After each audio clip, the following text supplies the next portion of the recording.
আসসালামু আলাইকুম। ভৌগোলিকভাবে ছোট্ট হলেও মধ্যপ্রাচ্যের ভূ রাজনীতিতে কাতার একটি বড় নাম। উপসাগরীয় অঞ্চল কাতারে ইসরায়েলের হামলার পর প্রতিশোধের আগুনে জ্বলছে দোহা। মধ্যপ্রাচ্যের এই ধনী দেশটি স্পষ্ট জানিয়ে দিয়েছে ইসরায়েলের উপর চরম প্রতিশোধ নেওয়া হবে। এরপর থেকেই দেশটির সামরিক শক্তি নিয়ে শুরু হয়েছে নানা জল্পনা কল্পনা। ইসরায়েলের বিরুদ্ধে কাতারের পাল্টা হামলায় কতটা ক্ষতিগ্রস্ত হতে পারে তেল আবিবের তা নিয়ে চলছে বিচার বিশ্লেষণ। গ্লোবাল ফায়ার পাওয়ার ইন্ডেক্স র্যাঙ্কিং অনুযায়ী সামরিক শক্তিতে কাতারের অবস্থান ৭২তম। দেশটির সক্রিয় সেনাবাহিনীর সংখ্যা ৬৬,০০০-এর বেশি, রিজার্ভ সৈন্য রয়েছে ১৫,০০০। এছাড়াও আধা সামরিক বাহিনীর সদস্য রয়েছে ৫,৫০০। কাতারের সামরিক শক্তির অন্যতম ভরসা তাদের আধুনিক অস্ত্রভান্ডার।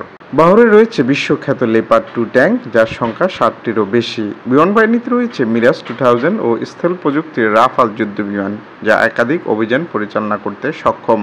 কাতারের বিমান বাহিনী বেশ শক্তিশালী। রয়েছে AH-64 অ্যাপাচি অ্যাটাক হেলিকপ্টার, অত্যাধুনিক FQA যুদ্ধবিমান, কাতারে যার নাম আবাবিল, এবং যুক্তরাজ্য থেকে কেনা ইউরোফাইটার টাইফুন। এছাড়া কাতারে রয়েছে বিশাল মার্কিন সেনাঘাঁটি, যেখানে অবস্থান করছে ১০,০০০-এর বেশি মার্কিন সেনা ও উন্নত সামরিক সরঞ্জাম। তবে ইসরায়েলের বিরুদ্ধে সেই ঘাঁটি ব্যবহার করতে পারবে কিনা তাতে রয়েছে দ্বিধাদ্বন্দ্ব।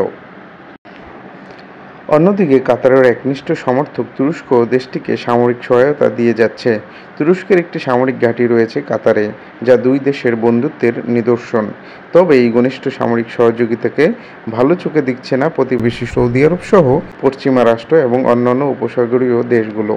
এছাড়াও কাতারে অবস্থান করছে বাংলাদেশ ও পাকিস্তানি সশস্ত্র বাহিনীর সদস্যরা, যারা মুসলিম ভূখণ্ড রক্ষায় সর্বদা বুক চিতিয়ে লড়াইয়ের জন্য প্রস্তুত। একটি বিষয় লক্ষণীয়, দুঃখজনক হলেও সত্য যে আরবরা ভেবেছিল ফিলিস্তিন, Arakan, Uyghur, Libya, Iraq, Syria, Afghanistan এগুলো তাদের ব্যক্তিগত ইস্যু। তাদের নীরবতার কারণে মুসলিম ভূখণ্ডে পশ্চিমা বিশ্ব চালিয়েছিল সীমাহীন গণহত্যা। কিন্তু আজ তাদের প্রভুরা সরাসরি তাদের ভূখণ্ডে আঘাত করা শুরু করল। তবুও কি আরব নেতাদের ঘুম ভাঙবে না?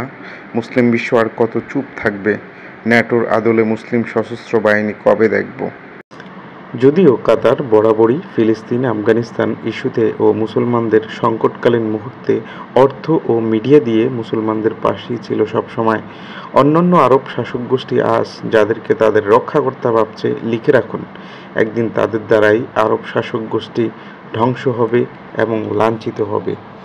পবিত্র কুরআনে আল্লাহ তাআলা বলেন, হে মুমিনগণ, তোমরা ইহুদি ও নাসারাদেরকে বন্ধুরূপে গ্রহণ করো না, তারা একে অপরের বন্ধু, আর তোমাদের মধ্যে যে তাদের সাথে বন্ধুত্ব করবে সে তাদেরই একজন হিসেবে গণ্য হবে।